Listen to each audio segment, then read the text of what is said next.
સારી રીતે જીવવું એ સ્માર્ટ લાઈફ છે. હવે સારી રીતે જીવવાની દરેકની જુદી જુદી વ્યાખ્યાઓ છે. કોકને એમ છે કે ભાઈ સારું ખાવા મળે તો મજા છે, કોકને એમ છે કે સત્તા મળે તો મજા છે, કોકને એમ કે સંપત્તિ મળે તો મજા છે, કોકને એમ છે કે ભાઈ સ્ત્રીઓ કોઈ પણ ઉંમરે આપણી પાછળ હોવી જોઈએ, અથવા કોઈ સ્ત્રીને એમ કહે આપણે હજી માર્કેટમાં છીએ, 2 જણા હજી આપણને જુએ છે તૈયાર થઈને નીકળીએ તો માર્કેટમાં છીએ. કેટલા બધા આસ્પેક્ટ્સ છે સારી લાઈફના. પણ મારે 4 આસ્પેક્ટ પર વાત કરવી છે સ્માર્ટ લાઈફની. જો તમે સાચે સ્માર્ટ છો ને તો સૌથી પહેલા વિચાર કરો તમારા સ્વાસ્થ્યનો. ખૂબ ટેકનોલોજી અવેલેબલ છે સ્વાસ્થ્ય માટે, પણ આપણે કોઈ ટેકનોલોજીનો ઉપયોગ કરતા નથી. બ્લડ પ્રેશરનું મશીન ઘરમાં હોય, લઈ આવવામાં આવ્યું હોય, તેમ છતાં માપવાનું આપણને આળસ આવે. કેમ? કારણ કે પછી પ્રેશર આવે તો, પણ એ તો હશે તો આવશે. ડાયાબિટીસ ટેસ્ટ નહીં કરાવવાનો, કેમ? તો કે આંકડો મોટો આવે તો, પણ એ તો હશે તો આવશે. સ્માર્ટ હોવું એટલે સૌથી પહેલાં પોતાના સ્વાસ્થ્ય વિશે જાગૃત હોવું. ટેકનોલોજીનો સાચો ઉપયોગ. હવે તો ફોન કહે છે તમને ડાયાબિટીસ વિશે, તમારા હાર્ટના બીટિંગ વિશે, તમારા બ્લડ પ્રેશર વિશે. આપણે ફોન ઉપાડવો, મૂકવો અને વોટ્સએપ કરવા, આ સિવાય એનો કોઈ ઉપયોગ કરતા નથી. અને વોટ્સએપને કેટલા વધારે પહોંચાડી શકાય, ગ્રુપ બનાવે ને એમાં વધારે પાછું મૂકે ને પાછા એક ગ્રુપનું બીજું ગ્રુપનું એનું ત્રીજું પાછું ગ્રુપ બનાવે. અને જાત ભાતનું તમારી ઉપર જે મેસેજ આવે છે તમે વિચારી જો, આદુ ઘસો ને આમ કરો ને ફલાણું ચહેરા પર ચિયા સીડ લગાડો ને. તમે એને એકવાર ફોન કરીને પૂછજો કે આ બધું તમે વાપરો છો? એનું પહેલું રિએક્શન એવું હશે કે ના મેં નથી કર્યું, તો મને કેમ મોકલો છો? હમણાં એક જોક કોઈએ મને મોકલ્યો છે કે અમદાવાદમાં, ગુજરાતમાં જે લોકો દારૂ પીને મરી જાય છે એક્સિડન્ટ કરીને, એને લેવા યમરાજ જવાની ના પાડે છે. સેલ્ફ ડ્રાઈવ જે લોકો ડ્રિંક એન્ડ ડ્રાઈવ કરીને મરી જાય એને યમરાજ લેવા જવાની ના પાડે છે. તો કે કેમ, શું થયું, કેમ નથી જવું? ચિત્રગુપ્ત પૂછે છે. તો કે અરે એક તો દારૂ પીને એક્સિડન્ટ કરીને ગુજરી ગયો ને પાછો ઉપરથી હું લેવા જાઉં ત્યારે જીદ કરે છે કે પાછળ બેસો, પાડો તો હું ચલાવીશ.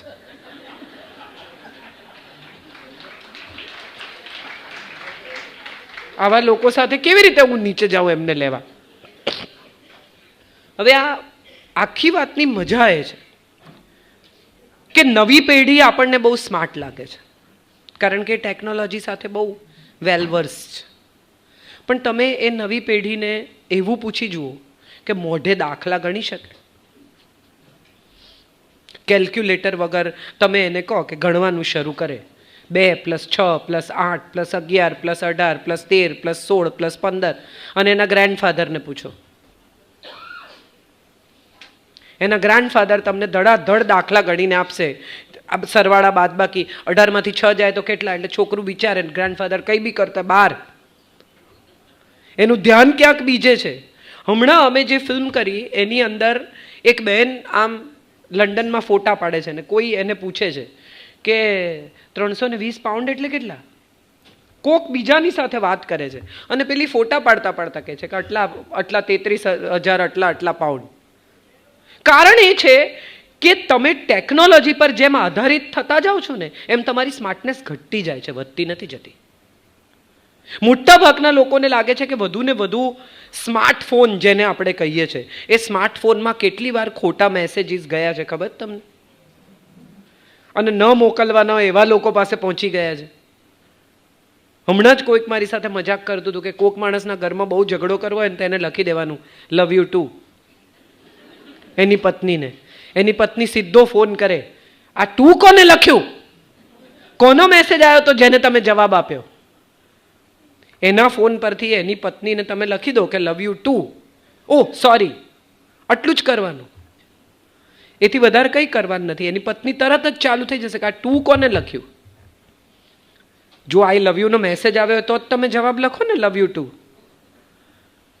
હવે આ મજા એ છે કે આપણે જેમ વધુ સ્માર્ટફોન, જેમ વધુ ટેકનોલોજી આધારિત થઈએ છીએ એમ સ્માર્ટ નથી થતા, ડોબા થતા જઈએ છીએ.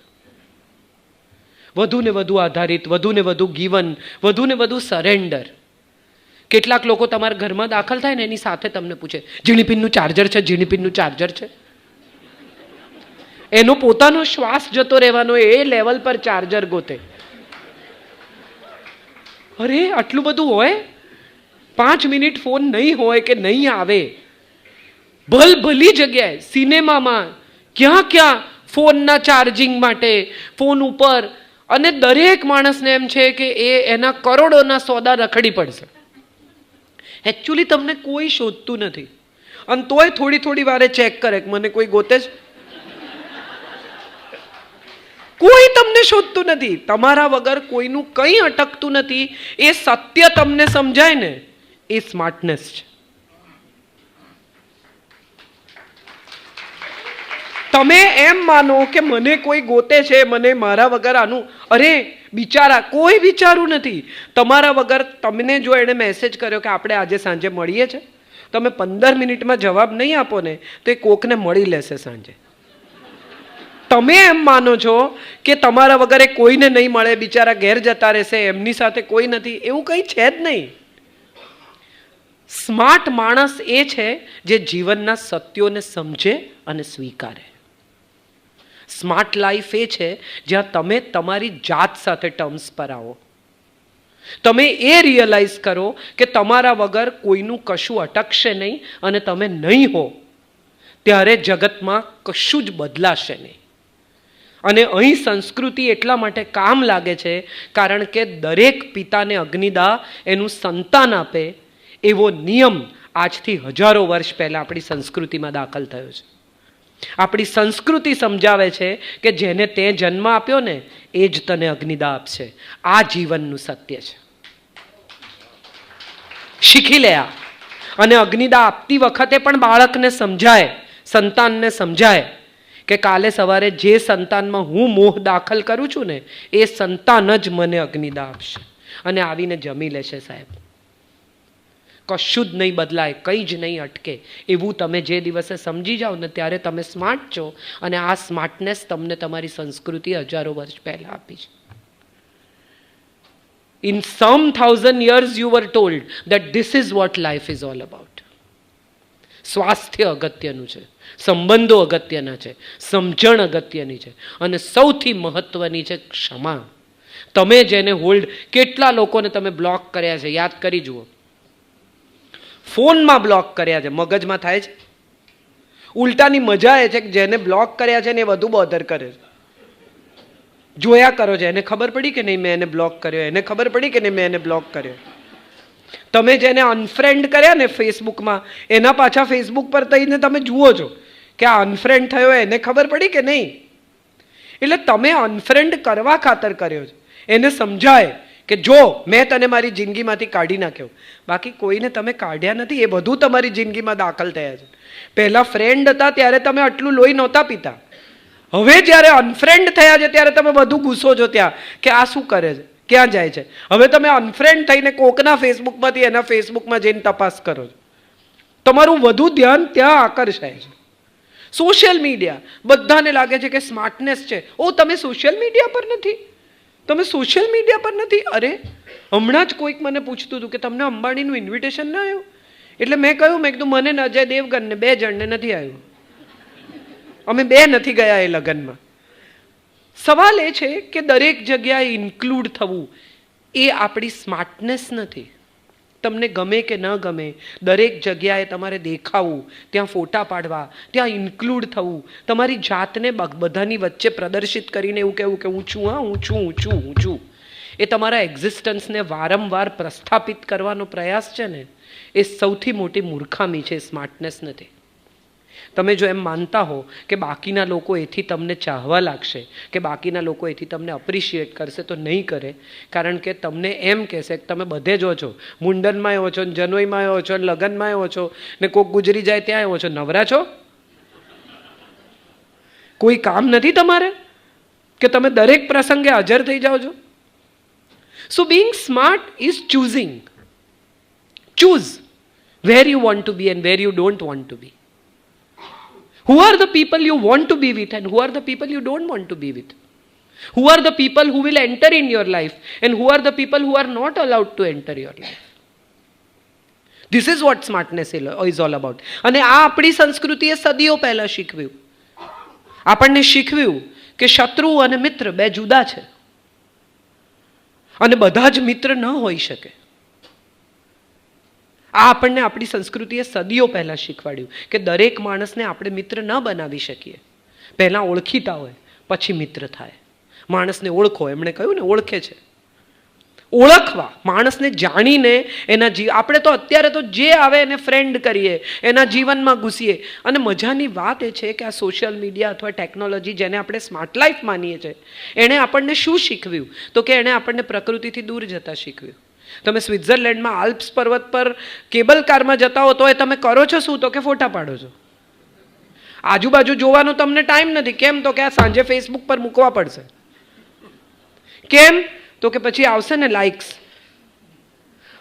ટીનેજના બાળકો, જેને આપણે, મેં તમને કહ્યું તમારા બાળકો તમને બહુ સ્માર્ટ લાગે છે, પણ એકચ્યુઅલી ટીનેજના બાળકો સૌથી તકલીફમાં છે અત્યારે, કારણ કે એમને ફિયર ઓફ મિસિંગ આઉટ છે. એમને એમના પિયર ગ્રુપમાં કોઈ ન સ્વીકારે તો એમને ખૂબ તકલીફ થાય છે. આપણી સંસ્કૃતિએ આપણને શીખવાડ્યું એકલા ચાલો રે. સિંહના ટોળા ન હોય, ઘેટાના ટોળા હોય. સિંહ તો એકલો જ હોય. આપણે આપણા સંતાનોને આ વારસો નથી આપી શક્યા, અને ઓર આપણે એમને કોન્શિયસ કર્યા છે કે તને નથી બોલાવ્યો. કેમ તને નથી બોલાવ્યો? તારે કંઈ ઝઘડો થયો છે? We are trying to push them into fear of missing out. આખી એ પરિસ્થિતિમાં આપણે એમને શીખવાડીએ છીએ કે ફલાણા સાથે દોસ્તી કર, કારણ કે આગળ જતા મોટો માણસ થવાનો છે, એ તને કામ લાગશે. અરે 50 વર્ષ જે કામ ના લાગે, હવે બાકી ક્યાં બીજા 50 કાઢવા છે? કંઈ કામ નહીં લાગે.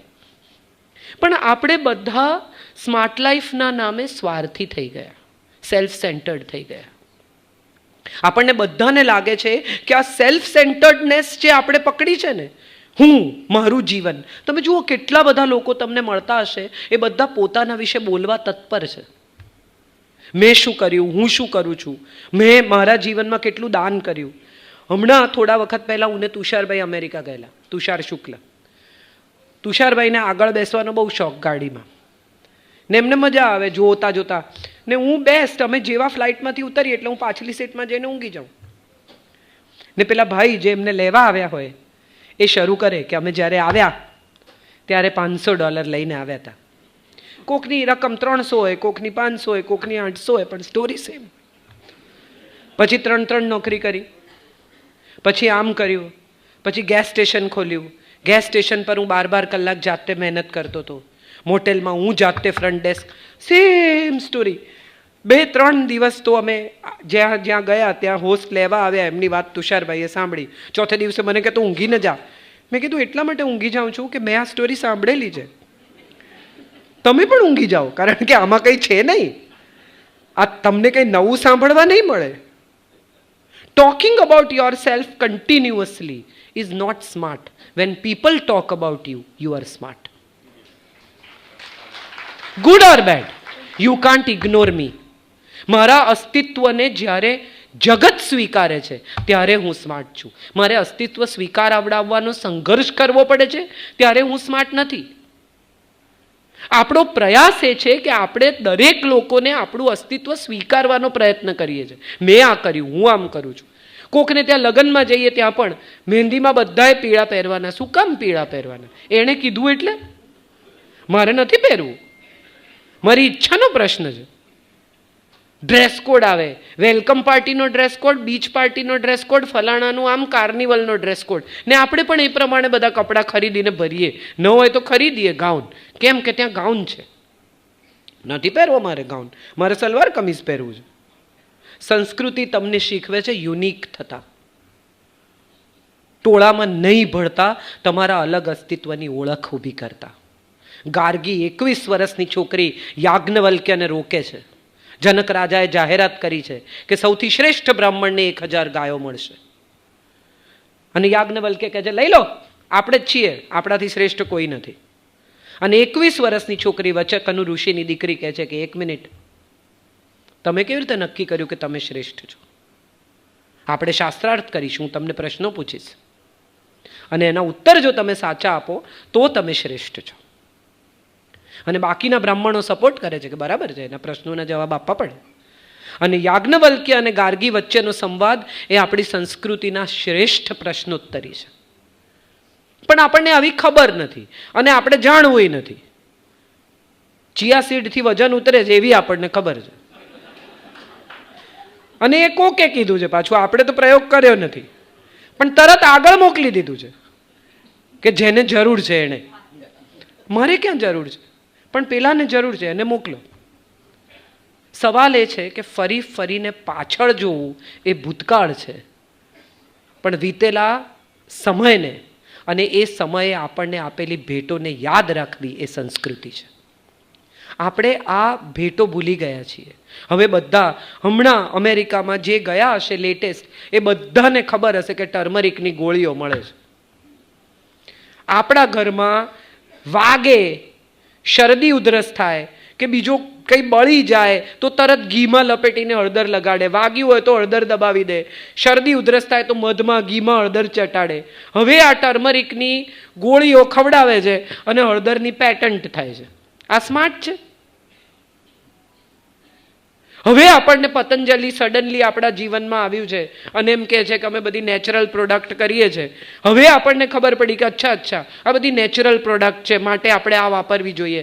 વર્ષોથી માટી ચોળીને લોકો નહાતા હતા, હવે મડનો પેક આવ્યો. હવે તમને એમ થઈ ગયું કે ઓહો અચ્છા મડ લગાવવાથી સ્કિન સારી થાય. સદીઓથી લોકો નદીએ જઈને માટી ચોળીને નહાતા હતા. કેટલું મુલતાની માટી એ શબ્દ જ ત્યાંથી આવ્યો કે માટી ચહેરા પર લગાડતા હતા. કેટલી બધી વસ્તુઓ એવી છે કે જેને તમે સ્માર્ટ માનો છો એ સંસ્કૃતિ છે.